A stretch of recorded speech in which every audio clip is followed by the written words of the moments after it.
Another day at the bird feeder. The feeder sits quietly in the gray afternoon light, waiting for visitors. Lily and Clara are the first to arrive, leading the sparrow crowd. Oh look, Finn has decided to join. Once a feeder skeptic, he's now a regular, showing off his scavenging skills to impress Lily.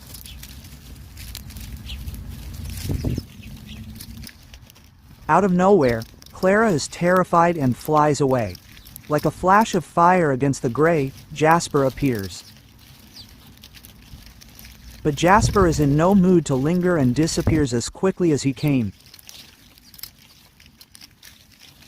With the vacancy left by Jasper, Lily seizes the opportunity and hops down into the food.